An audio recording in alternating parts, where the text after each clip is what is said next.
صلوا على محمد وآل محمد.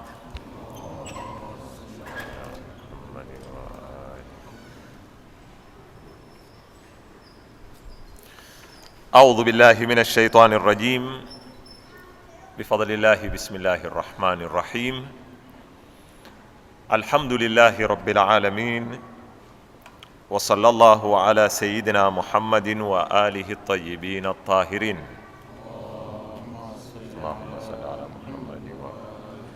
اللهم أدخل على أهل القبور السرور، اللهم أغني كل فقير، اللهم أشبع كل جائع، اللهم اكسو كل عريان، اللهم اقضي دين كل مدين، اللهم فرج عن كل مكروب، اللهم رد كل غريب، اللهم فك كل أسير، اللهم أصلح كل فاسد من أمور المسلمين، اللهم اشفي كل مريض، اللهم سد فقرنا بغناك، اللهم غير سوء حالنا بحسن حالك، اللهم اقضي عنا الدين وأغننا من الفقر إنك على كل شيء قدير. اللهم اشرح بالقرآن صدري، واستعمل بالقرآن بدني، ونور بالقرآن بصري، وأطلق بالقرآن لساني، وأعني عليه ما أبقيتني، فإنه لا حول ولا قوة إلا بك. Katika kumalizia masala ya kumalizika ulimwengu na yale yatakaojiri siku hiyo ambayo ni ya zitisho na ni ya kubabaisha na ni ya kutia hofu kiasi kikubwa, tulinena kuna mambo ambayo yachangia au yasaidia kumlinda Muislamu au kumwokoa Muislamu na fadhaa ya siku hii ambayo yajulikana ni siku ya fadhaa kubwa, yaumul faza'il akbar.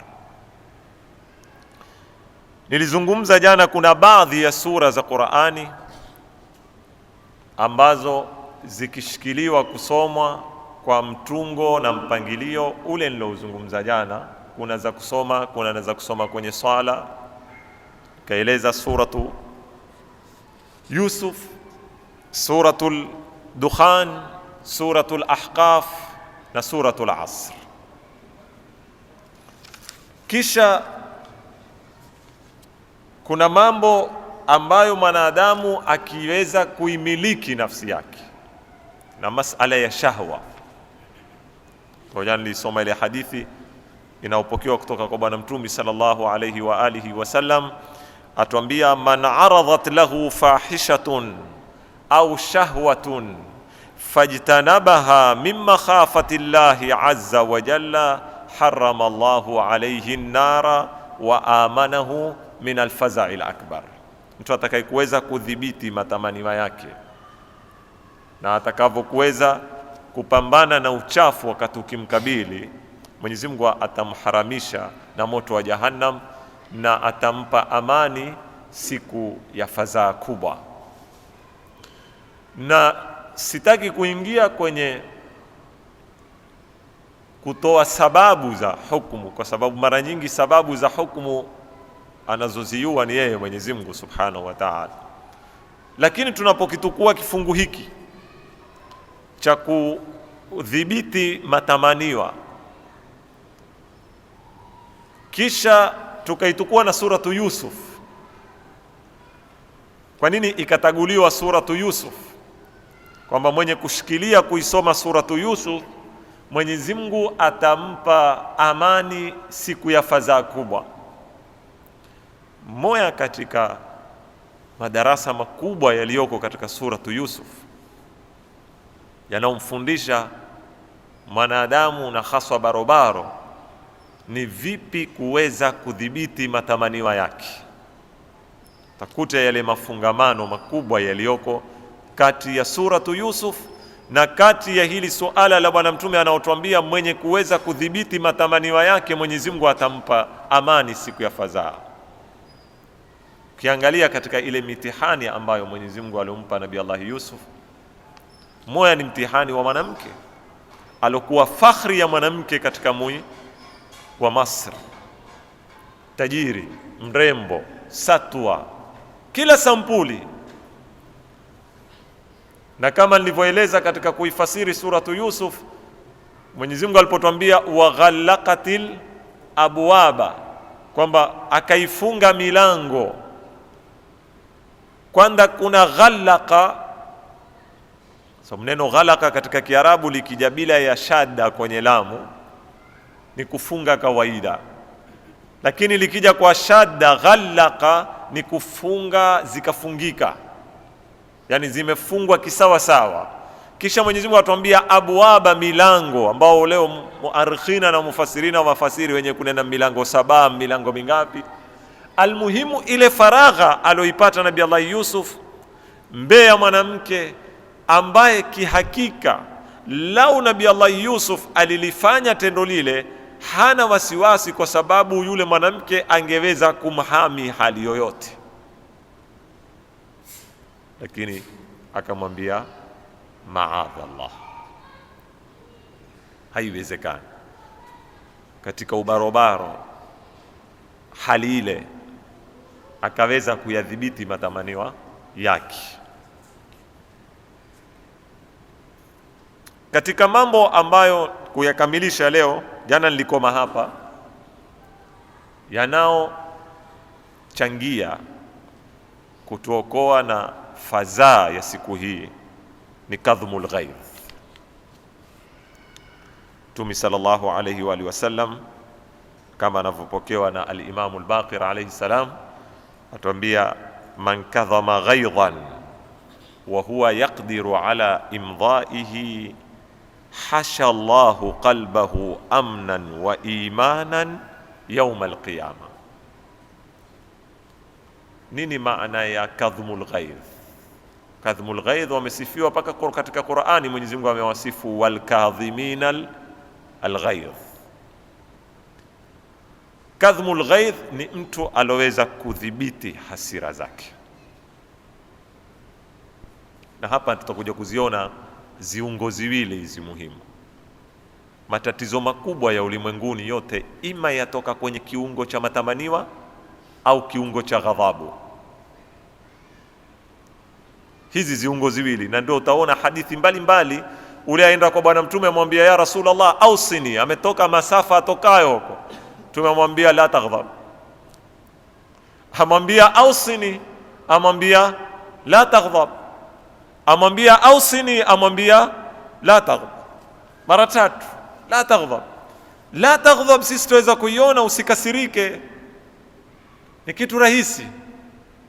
Kwanza huwezi kumkataza mtu asikasirike, kwa sababu tabia ya kukasirika ni tabia ya kimaumbile, ni kama tabia ya kuhuzunika na ya kufurahika na ya kulia. Likitokea la kukufanya uhuzunike, utahuzunika, lakini huwezi kujitia kulia, na ukijitia tutanena ule hujiliza ni mrongo.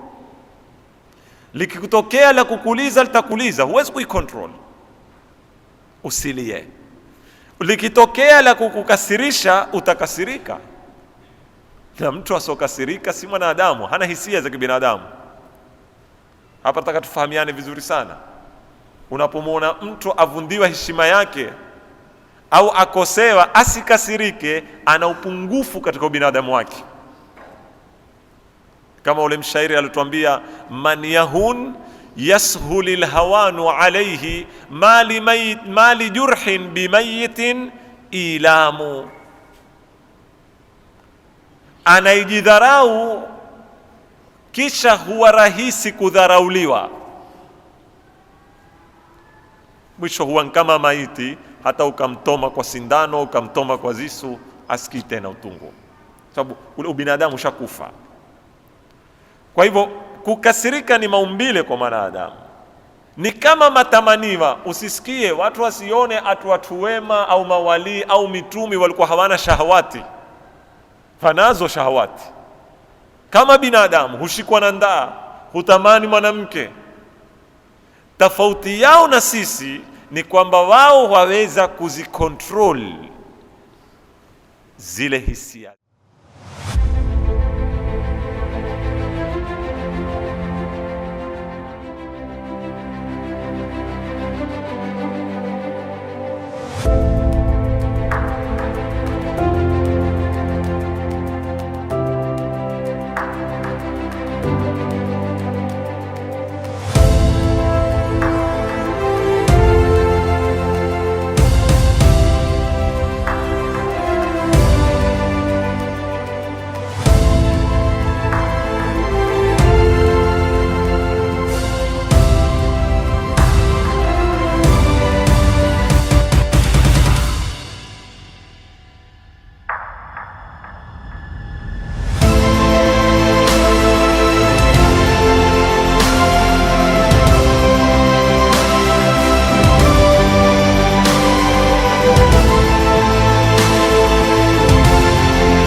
Wakazilalia, wakazikanyagia, wakakontroli hasira yao, kama kile kiswa tulioelezwa yuzi cha ule Mwarabu aliyokwenda kwa Mtume sallallahu alaihi wa sallam, akaenda akampekea mkono, akamshika kishali kile alikuwa ametatia kooni, akamshika akamvuta. Wapokezi wa hadithi wasema mpaka kulisimama wekundu katika shingo ya nani, ya Mtume sallallahu alaihi wasallam, kwa ile kasi ya kumvuta. Kisha mwambia, toa hizo senti za Mungu bwana, si zako hizo. Sahaba wote wakainuka, mwenye panga, mwenye nini, mwambia toa bwana senti. Mtume sallallahu alaihi wasallam akajikontrol, si kwamba hakukasirika wala si kwamba halikumuudhi, bali alimwambia, wajua kitendo hiko ulichokifanya mimi nina haki ya kukutukulia kisasi katika Uislamu? Ni haki yangu. Kila alama ina kisasi shekh. Hatuona kisasi cha kuua, alama. Hapa nataka kuwatanabahisha wazazi, baadhi ya ulama wetu wasema katika kumpiga kijana ukimtia alama ya kuzidi kuna kisasi, kuna na jizya. Kuna na sijizia nini, dia. Wengine uipigia tu, urushia bakora, urushia gilasi, akampiga mtu, akamwambia wajua mimi ninaweza kutukulia kisasi. Sasa kadhmul ghaidh ni kuweza kuzikontroli zile hasira, kwa sababu hasira hususa wakati wa reaction, pale mandomando umtoa. Baadhi ya riwayat zasema ile hisia ya ghadhabu ikia kwa mwanadamu humtoa katika ubinadamu ikamtia katika unyama, aweza kufanya lolote, aweza kufanya lolote laiti. Na ndipo utaona baadhi ya riwayat za kwambia tawadha, au kama umesimama keti, tulia kidogo. Na utakuta uamuzi mwingi unaotukuliwa wakati wa nini, wa hasira, ndio unaofanya nini, unaosababisha uamuzi bila ya mantiki. Tunaona talaka leo, talaka zinazotoka mara nyingine, mtu aweza kuwa amekasirishwa pale pale, ni hata nimekuata, akaisukuma tu moja kwa moja. Sasa kuzikontroli zile hasira na kuzijua kuziendesha zisikutoe kwenye ubinadamu, na pia ikiwa mtu amekukosea ukayua namna gani hutotoa kwenye mwanadamu, na ikiwa wakuwekwa mahala pake ukamweka, na ikiwa wakutiwa adabu akatiwa, kwa kadri ambao itakuja kukuweza wewe isikutoe katika ubinadamu. Hata mwana akikukasirisha, usikubali kutukua hatua za kumtia adabu mwana ukiwa katika hali ya hasira ya mizaji. Yale mimi mara nyingi hunena, waweza kumuona mtu humpiga mwane kwa sababu amevunda kisahani, ataka kumuua. kisha ukamdirika mtu ule ule bora kushtakiwa, pengine mamake ameingia akwambia, mzee huyu jana amekuja saa 8 za usiku, wewe ukamwita kama, mbona jana amekuja saa 8 za usiku? Usijaribu tena, nenda kalale. Sasa ukipima maukifa haya mawili, huyo ametoka amerudi saa 8 ya usiku, amwambia nenda kalale, usifanye tena. Amevunda kisahani, amempija, ataka kumuua. Ni kwa nini? Kosa lilokuwa zito katika haya mawili lipi? Lakini ni kuonekana mizaji. Ni kipindi kile alikuwa na hasira, akatukua hatua sampuli ile, na kipindi hiki hakuwa na hasira, akenda akaona si kitu chochote. Kadhmul ghaidh, kuweza kudhibiti hasira na kudhibiti matamanio si kitu kitoto, mpaka mwanadamu aweze kujizoweza, aweze kujilea, kuizoweza nafsi yake, ataka tarbia. Ndipo pale Bwana Mtume sallallahu alayhi wa alihi wasallam katika fathi Makka alipowaambia wale maadui zake, idhhabu fa antum tulaqa, si kitu rahisi, si mwanadamu wa kawaida aweza kufanya mambo yale, kwamba watu wamekutesa miaka 23 takriban, watu wamekutoa katika mui wako. Si masala ya kukoseana, sio sisi huteta kwa siasa, pengine kufa kutozikana, na pengine ni mtu tu, mimi sikura yangu sikupenda kukupa wewe. Ni masala watu wamempiga zita, wamemnyima chakula miaka 3, wamemfungiza mpaka kenda akala manyasi, wakamtoa kwenye mui, wakamnyang'anya kila chake na cha watu wake walotoka naye, majumba yao, kila kitu yakapijwa nini, wakampiga zita, waliokufa wakafa. Siku alipopambana nao uko katika kudra, ana uwezo wa kuwafanya atakalo na hakuna lolote la kuwa. Awauliza, mwafikiria nitawafanya nini? Wamjibu, wamwambia, akhun karimun wa ibnu akhin karim, ndugu mwema na kijana wa ndugu mwema. Akawaambia, idhhabu antum tulaqa. Sasa hadithi inayotuambia man kadhama ghaidhan, na hapa kuna zitu sampuli mbili, narudia yale yale ya jana. Hajajaribiwa mtu aweza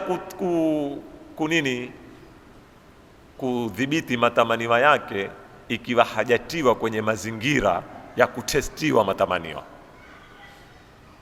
Hajajaribiwa na asijimakini.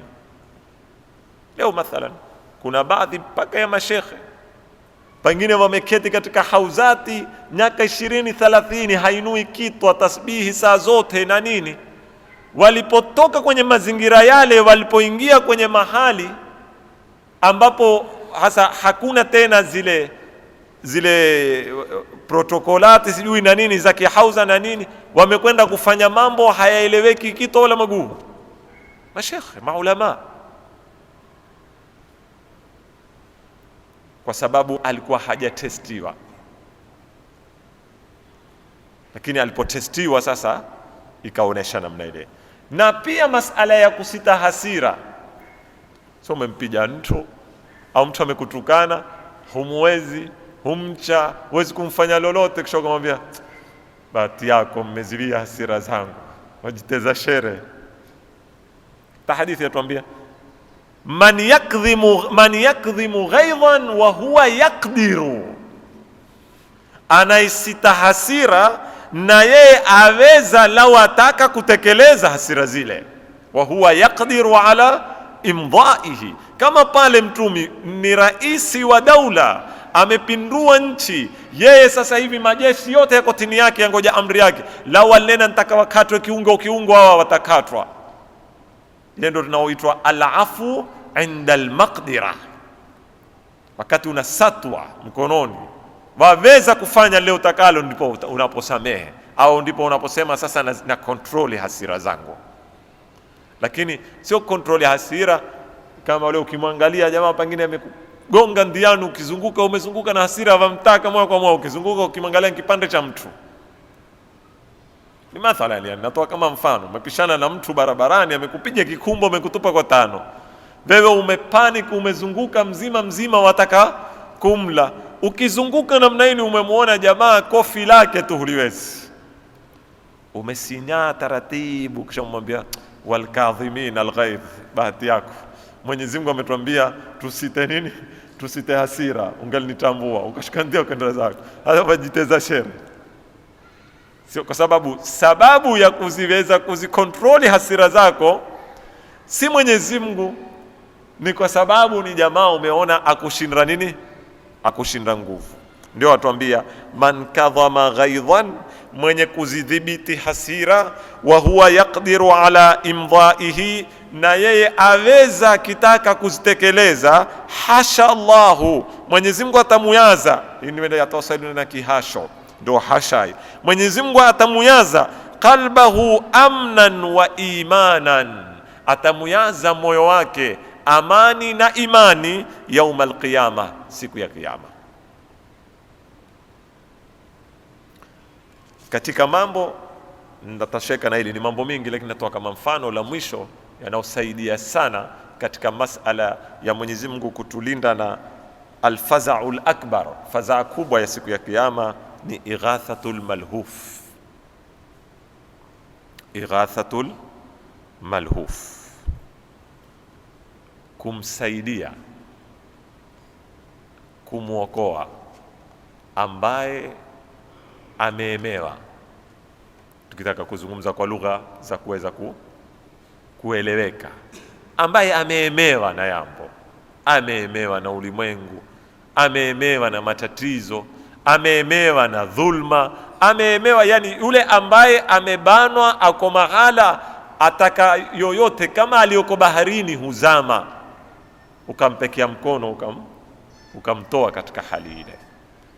Ndio hadithi yatuambia kutoka kwa al-Imam Sadiq alayhi salam, man aghatha akhahu al-mu'min al-lahfan, atakaye kumwokoa nduye amezoemewa, inda jahdihi, wakati wa kumaliza bidii zake, fanafasa kurbatahu, akamkundulia shida zake alizonazo, wa aanahu ala najahi hajatihi, au akamsaidia kutekeleza haja yake ilomshinda kuitekeleza, kanat lahu bidhalika inda Allahi 72 rahma, Mwenyezi Mungu atampa rehma 72 kwa tendo lile.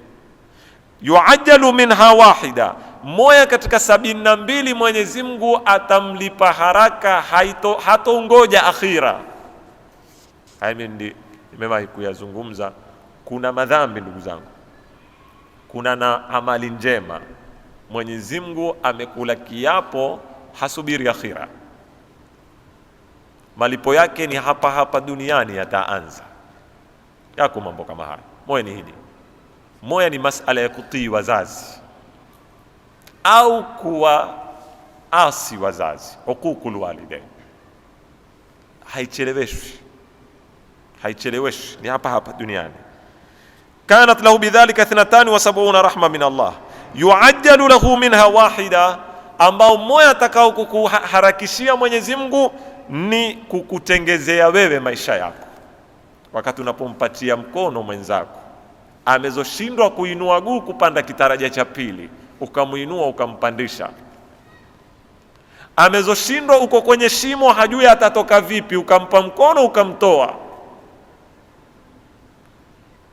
Mwenyezi Mungu kitu cha kwanza ahidi, kulingana na hadithi, atamtengezea maisha yake katika hii dunia yule aliyemkoa mwenzake, atamkundulia riziki, atamsahilishia mambo yake, atamwendeshea makazi yake. Wayadakhiru lahu 71, hukupa moya Mungu na akakuwekea akiba 71. Haya yote yakwambia mwenye hukuwekea wapi? Hukuwekea siku ya fadhaa, liafzai yaumil qiyamati wa ahwali. moja hukupa ukaitumia hapa duniani, 71 Mwenyezi Mungu kwambia nimekuwekea katika stage za kiyama, ambao katika kila stage kuna zituko zake wazihitajia. Siku ya kufa, sakaratul maut, katika kaburi, upweke wa kaburi, giza la kaburi, mbano wa kaburi, katika kufufuliwa, kibabaiko cha kufufuliwa, namna watu watakavyokutoka kwenye makaburi, kila mtu hajui enda wapi, uwanda wa hisabu, kisimamo pale tunapomwambia Mwenyezi Mungu Allahumma hasibna hisaban yasira. Hisaban yasira, watu wataamali. Nimepiga mifano hii leo. Kumetangazwa kuna madaktari wa kujitolea wazuri wamekuja hospitali. Ukienda wewe ukashika foleni kutoka asubuhi pengine mpaka saa 6 mpaka saa 8, kuna watu 50 au 60. Kia umepanic nyumbani siku ile, anaonawe wewe una hasira, umefanya kazi ngumu, umesimama, maguu yamekufura na nini. Foleni ya mabilioni ya watu katika uwanda wa hisabu, na wengine watukuzia makontena huko kota. Si kwa sababu Mwenyezi Mungu Subhanahu wa Ta'ala atashindwa kuhisabu kama ule daktari hawezi kuhudumu zaidi ya mtu mmoja, la, ni kwa sababu Mwenyezi Mungu ataka watu wote waishuhudie hisabu ya kila mtu. Hisabu ya kila mtu itashuhudiwa na watu wote. Ndipo pale tunamwambia Mwenyezi Mungu Allahumma hasibna hisaban yasira, tufanyie hisabu yetu hisabu ya sahali. Sasa hizi zote ni stage ambazo zababaisha siku ya kiyama. Mwenyezi Mungu asema atatuwekea hapo katika dini. Haya ndiyo mambo ambayo takriban kwa uchache, si yote yanaweza kuchangia, lakini almuhim, neno fupi, amali mzuri. Uislamu na amali mzuri ndiyo peke yake itakao kutuweza sisi kutuokoa na adhabu ya siku ya kiyama, kama inavyotuambia suratul ni munafiquna, ama ni suratul Jumaa, moja katika mbili. Qul ya ayyuhalladhina amanu hal adullukum ala tijaratin tunjikum min adhabin alim. Waambie ya Rasulullah, waambie Waislamu, waambie waumini, mataka niwaoneshe biashara itakao waokoa nyinyi na adhabu ya siku hiyo ya utungu sana. Tunjikum min adhabin alim. Ya Mwenyezi Mungu Subhanahu wa Ta'ala, kuna mambo makubwa sisi huenda tukaitukua dini tukaifanya ngumu, au tukaenda tukachukua makakwa tukayafanya ndio msingi, tukaenda tukawata ziini tukazitupilia mbali. Mwenyezi Mungu ametarhi anawin ama hizi, tu'minuna billah, kisha imani yako kwa Mwenyezi Mungu Subhanahu wa Ta'ala. Na mimi nikizungumza imani, nazungumza imani kwa kila tafasili zake. Waamini Mungu uko, waamini Mungu ni mmoja, waamini sifa za Mungu, waamini Mungu ni muweza, waamini Mungu ndio mpangaji mambo, waamini Mungu ndio ana hikma. Pindi unapokuja zile asmaullahil husna zote zile zaingia kwenye maisha yako, wakati ukitengekewa na mambo ukajua ni Mungu amekutendea, usisahau Mun'im, usisahau yeye ni Rahman. Tu'minuna billahi wa tujahiduna fi sabilillah. Pigane jihad, na jihadi si ya panga, jihadi si ya jiwe. Jihadi kama nilivyonena juzi, unawana Mwenyezi Mungu amekupa nyumbani wawayea, ni jihadi. Jihadi wafanya kazi watafuta riziki yako ya halali kwa jasho lako, ni jihadi. Hizi anawini sisi ndio hutupotea. Lau twazivisha zote nguo ya ibada na tukawa na ikhlas, sote tuko kwenye jihadi, na hatungetaka kutoka kwenye uwanda tuendao kwenye uwanda mwingine. Al-ibadatu 70 juz'an, katika baadhi ya riwaya al-ibadatu 10 ajza. Ziko mbili hizi riwaya. Kuna riwaya sema ibada ni mafungu 70, kuna na ibada yasema, riwaya sema ibada mafungu 10. Afdhaluha bora ya mafungu yote hayo ya ibada talabul halal, ni mtu kutafuta nini? Halali yake. Katika baadhi ya riwaya sema 9 ajza'in fi talabil halal, ibada ni mafungu 10, 9 katika hayo 10 yako katika kutafuta halali, moja ndio limegawanywa kwenye swala na kufunga na mpaka mwisho. Ni jihadi fi sabilillah. Ule nilowaambia juzi, amekwenda kwa Mtume sallallahu alaihi wa sallam, amwambia ya Rasulullah, mimi nasikitika, sipati kwenda jihadi, mfanye hii. Amwambia kwani kuna nini? Amwambia nina mamangu mgonjwa nyumbani na mimi ndo umhudumikia, mimi ndo ninayemzungua, mimi ndo nini. Mtume amwambia hiyo yako tosha, rudi nyumbani, panga lako liko nyumbani, rudi nyumbani. Wewe Mwenyezi Mungu amekupenda, ameitoa jihadi majabalini na majangwani na kusafiri na hakuna mai ya kunwa, amekuetea nyumbani upambane naye. Ule mmoja huko msikitini huswali tu, zile riwayat taka watu wazisome. Mtume akamwita, hey, tafadhali ala ndoe, wewe hula wapi? Mbona uswali tu, ufanya ibada tu. Amwambia wewe hula wapi? Amwambia kuna ndugu yangu, yeye ndio ufanya kazi, akipata hunipa na mimi, kwa sababu mimi ni mtu wa ibada, ni mtu wa taa, ni mtu wa nini, yeye akipata anipenda hunipa mimi. Akamwambia basi zote nzao ndugu zilizofanyazo, huyo ndio afanya ibada, si wewe. Ibada haikuya kuya watu wazivu. Uislamu haukuja kuunda factory ya uzivu shekh, wala Uislamu haukuja kutengeneza factory ya watu wapitao wakiomba. Hakuna habari hizi katika dini. Uislamu wataka alkadu ala iyalihi. Sisi hadithi jamaa uzisoma, tumesoma kutoka faslul awwal madrasa, sisi uzisoma zikasomeka. Alkadu ala iyalihi kalmujahidi fi sabilillah, anaitoa jasho lake uengete gunia la makao la sukari la nini kwa sababu ya wane nyumbani na mkewe, ni sawa na ule ashio bunduki au panga aliyoko kwenye uwanda wa jihadi. Sawa sawa. Anenao maneno haya ni Mtume sallallahu alaihi wa sallam. Sasa ikiwa sisi leo thawabu ziko sampuli hii katika kutafuta riziki, twaketia nini? Kwa hivyo ndugu zangu, masala ya adhabu ya akhira na masala ya kushika Uislamu hayataki ziada, hayataki kuongezwa. Haya maisha yetu tunayoyaishi, Mwenyezi Mungu ametuumba tuishi duniani, tulale, tuamke, tuowe, tuingilie wanawake, tuzae, tufanye kazi, na hizi zote ndizo ibada. Vipi tu tutazibadilisha ziwe ibada na vipi zitakuwa si ibada? Basi ile kazi yaweza kuwa kazi ya haramu, ishakuwa maasi. Waliyadhu billah, mtu uzanya zitu sofa kuzanywa. Ile kazi hurushwa watu ndani, kuna khiana, wailun lil mutaffifina. Mwenyezi Mungu ametuambia wale wenye kuzigonga mizani hazijafika, kilo haiyasikilia, kubadilisha biashara ile ikawa nini? Ni maasi.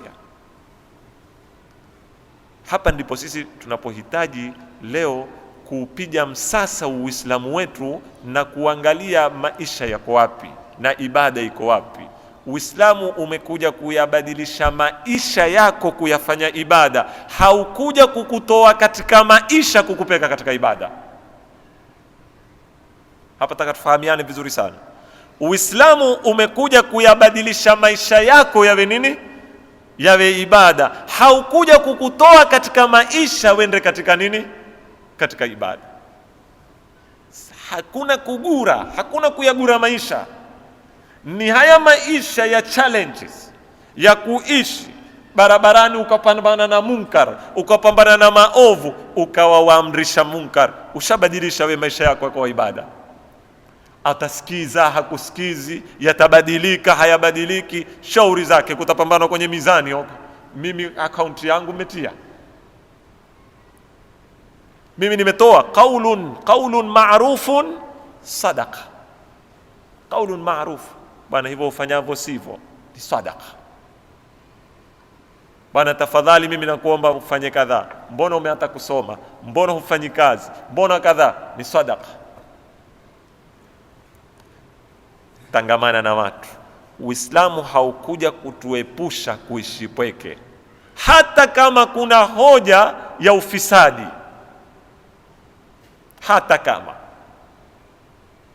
kama kuna hoja ya ufisadi ndani ya jamii, haimfanyi mwanadamu ati kukimbia ufisadi enda uketi pweke. Hakuna mantiki hii. Waila mtume ameishi Maka, kwani Maka alikiishi na nani jamani? Da'wa yake ya kwanza ya miaka 10 ameishi na nani? Ameishi na kina Abu Jahali na kina Abu Lahabi. Yeye yuko kwenye Al-Kaaba uswali na kina Abu Jahali wakizia hapa barazani, hupishana nao, mami zake, mvajomba zake, nruze. Na hakutoka Maka mtume, ametolewa. Lau hakutolewa hangetoka. Na dalili ni wakati alipokuwa yuagura Maka kwenda wapi? Madina, alisimama nde ya Muya akaizungukia Maka, akaiambia ya Maka, huku matozi yamtoka, amwambia Maka, wallahi Mungu ajua mui ni upendao zaidi katika moyo wangu ni wewe Maka. Mtume akuonesha ile uzalendo, vile mahaba yake anavyoipenda ardhi yake aliyozaliwa. Asema lau si watu wako kunitoa singalitoka. Basi lakini manake walikuwa washapanga kumua, na lau hakutoka angemalizwa. Ndio Mwenyezi Mungu akampa amri atoke agure, lakini alimwambia inshallah tutarudi. Innal ladhi faradha alayka alqur'ana la radduka ila Ma'ad. Baadhi ya mufassirina waifasiri hini la radduka, yambi kwamba Mungu alokuetea wewe Qur'ani akakufaradhia Qur'ani amekuahidi atakuregesha Maka, atakuregesha na utarudi, utaingia kwa mapana na marefu. Ndugu zangu, hapa itakuwa nimemaliza nukta ya 3 katika nukta 6 za siku ya Kiyama ambazo sikuwafikiwa kuweza kuzimaliza. Nilisema kwamba bahthi ya Kiyama tutaigawanya katika maeneo 6. Eneo la kwanza nilizungumza umuhimu wa kuzungumza Kiyama, maina ya Kiyama katika Qur'ani, dalili za kuthibitisha Kiyama, majibu ya matatizo yanayotiwa kuhusu Kiyama. Hiyo ilikuwa ni mihwari ya kwanza. Mihwari ya pili nilizungumza mauti, kaburi, ulimwengu wa barzakh na ulimwengu wa kaburi. Nukta ya 3 au mihwari ya 3 ilikuwa ni kuhusu alama za Kiyama pamoja na Kiyama chenyewe kwa kuvundika ulimwengu, ambao ndio hii inaihatimisha. Nukta ya 4 ilikuwa sasa ni kufufuliwa, hisabu, zitabu za amali, mashahidi, mizani, sirat. Ndio kwa tuzungumze kwenye mihwari ya 4. Mihwari ya 5 ilikuwa nizungumze pepo, ni nani watu wake, ni mambo gani yanaowapeka watu peponi, ni zipi daraja zake na raha zake, na hivyo hivyo moto, watu wake, daraja zake, na je imeumbwa ama haijaumbwa. Hiyo ilikuwa ya 5. Kisha ilikuwa ya 6 ni khatima, nizungumze kuhusu toba, shafaa, ihbati, a'rafi ni watu gani na ni kina nani na wako wapi. Sababu kuna aya katika Qur'ani yatuonesha kuna watu siku ya Kiyama watakuwa hawako peponi, hawako motoni, na ni watu watakuwa na maeneo yao sampuli mbali. Hawa Mungu huwaita a'raf, wameita mjadala mkubwa katika Uislamu. Ilikuwa pia tuwajadili, ndio tukhatimishe. Lakini laisa kullu ma yatamannahu almar'u yudrikuhu, tajri riyahu haythu la tajri tashtahil anfusu. Si kila litamanilo mtu huwa pepo huvuma kinyume cha matakwa ya manahuza. Mara nyingine waweza kuwa wataka upige wa kibula, lakini ukawa haukupija, ukapija sijui wa nini. Kwa hivyo zombo huenda kulingana na upepo saa nyingine. Lakini insha Allahu taala tumemaliza Ramadhani. Sisi hapa huwa kila Ijumaa katika malanti baada al-maghrib tuna darsa ya tafsiri ambao kule huwa naendelea na tafsiri ya sura. Ilikuwa nimeanza sura Nun, iko mwisho, lakini tutaistopisha, tutaikamilisha inshallah hii bahthi, ili hata wale ambao hawakuweza kupata kuhudhuria watapata CD, wataweza kukamilisha hizi nukta zilizobaki, Mwenyezi Mungu akitupa uhai na uzima. Nina suala kabla sijafunga. Huyu ameuliza masuala mingi, lakini yote yaonesha yako mahali pamoja. Asema ithbati ya wanazuoni pepo na moto bado hazijaumbwa. Kwanza napenda kusahihisha, wanazuoni wote hawajathibitisha hazijaumbwa. Nimenena kuna ikhtilafu. Kuna wanazuoni wengine hunena zishaumbwa, kuna na wanazuoni hunena hazijaumbwa. Sasa yeye asema ikiwa hazijaumbwa, ataka kujenga hapo suala lake. Je, huyu Nabii Adam alikuwa wapi? Sisi tunajua Adam na Hawa walikuwa peponi. Ningemuomba aliuliza swala hili apate kaseti yangu ya Isma kuhusu maasia ya Adam, fa asa Adamu rabbahu au asa Adamu rabbahu. Nimeieleza kwa urefu pale, ya Adamu udkhulil janna, udkhul anta wa zawjukal janna. Ile si pepo, ile ni bustani.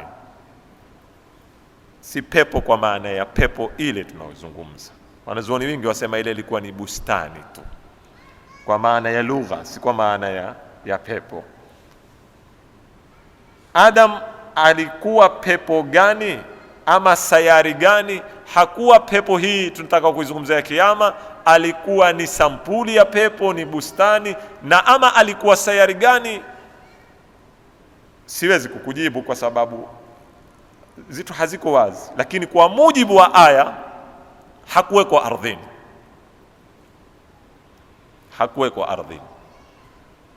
hakuweko kwenye ardhi hii kwa mujibu wa aya. Ukitukua kwamba Mwenyezi Mungu baada ya kumwambia ule toka, aliwaambia ihbitu jami'an. Neno hubut ni kama ndege inaotua, ni kitu kinachotoka juu cha shuka chini, kitu kinachotoka juu. Hata mustalah wa hubutu wale utaona atamwambia idhnul hubut, yani aomba ruhusa ya kutua akiwa uko juu. Hubut kitu kilioko juu, kushuka. Kwa hivyo kama Adam alikuwa sehemu ya juu, akaambiwa nini? Shuka katika ardhi, nenda katika ardhi, ihbitu ila al-ardh. Lakini alikuweko wapi? Akaambiwa, tumeambiwa tu alishuka kwenye ardhi. Alipotoka wapi haiko wazi. Yawezekana alikuweko kwenye sayari yoyote, au alikuweko mbinguni, na pia tukinena mbingu tunasema hizo sayarati. Swala lingine, huyo Adam, je, alikuwa na mwili gani? Huwa kimaterial au huo, yani huo nafikiri wa kiruhu. Bila shaka alikuwa ni mtanga utengenezwa. Si aliutengeneza mtanga, akautengeneza mwili, akautia ruhu Mwenyezi Mungu. Kwa hivyo Adam alikuwa anazungumzwa pale, hazungumzwi Adam wa ulimwengu wa barzakh wala wa ulimwengu wa, azungumzwa Adam wa kimwili. Huyu Adam tunayemjua sisi kama mimi na wewe. Kwa haya ni masuala nimeyamaliza. Na mwisho, ndugu zangu, kama nilivyowaambia jana, tutasoma kidogo hapa, na ningependa tu kuwanasihi watu wawe watulivu katika masala ya kesho kuangaliwa mwezi, na insha Allah taala Mwenyezi Mungu ajalie mambo yawe sahali na yatembee sawa. Uketiwa mitingi na nini kukapangwa, lakini inarudi pale pale kuambia watu masala ya mwezi si masala ya mitingi. Masala ya mwezi si masala ya, maana kinasikia kuna mitingi imeketiwa imenena mpaka saa 4. Zaidi ya saa 4 hatupokei mwezi. Waweza kuya wa saa 1 tusiupokee, waweza kuya wa saa 6 tukaupokea. Masala hayafungamani na wakati. Masala yafungamana na sampuli ya kuthibitishwa ule mwezi kisharia. wakiwa wamekuja watu, wewe umethibitisha ni maadilifu, saa 7 usiku wamekwambia mimi mwezi mmeuona, utafanya nini?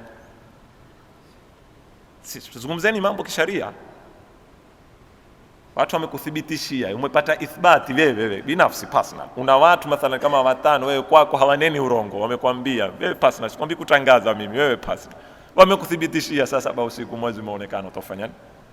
Kuna hadithi imekwambia usikubali mwezi saa 7 usiku? Sasa kitu muhimu mimi ninachopenda ni tuwe transparent, tuwe wazi. Basi hapa ndipo mahala penye tatizo. Masala ya riwaya zakala kwa wewe uzifuete kama mara ile kutoka wapi, tukaingia Arusha, tukatoka Arusha tukaingia Zanzibar, tukatoka Zanzibar tukaenda Mkwajuni, tukatoka Mkwajuni sijui tukaenda wapi. Hani masala hakuna.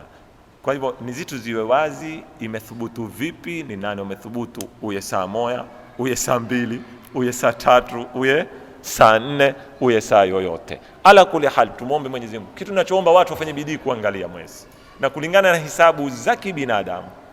Kulingana na hisabu za binadamu ni kwamba mwezi umezaliwa leo saa 7:30 mwezi umezaliwa, na utakutwa kabla ya kutwayua kwa dakika 16.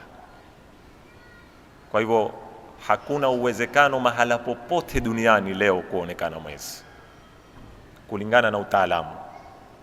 Kwa hivyo kesho imkaniyatu ru'ya maeneo mengi nasema. Kuna baadhi ya maeneo kesho pia hayana uwezo wa kuona mwezi kulingana na ithbat ambayo imetolewa takwimu ya Saigh. Saigh ni markazi ya marsad ambayo yaendesha nini za mwezi. Mwenyezi Mungu Subhanahu wa Ta'ala atupe taufiki, atutakabalie amali zetu, atutakabalie saumu zetu, na tujalie kama namna tulivyoingia Ramadhani kwa uzuri na tutoke kwa uzuri na tutoe Idi. Na Mwenyezi Mungu walio wagonjwa mahospitali, Mwenyezi Mungu awapoze. Kuna wengine wako kwenye maoperation, kuna wengine wako taabani, kuna ndugu yetu hapa, kuna ukhti yetu, kuna kijana cha ndugu yetu, huyu ndugu yetu Muhammad Islam, kijana tukupata habari kwamba hali yake ilikuwa ni mbaya, maarufu zitumwa kwa kiniga, hali yake ilikuwa si mzuri hivyo. Mwenyezi Mungu ampe shifa.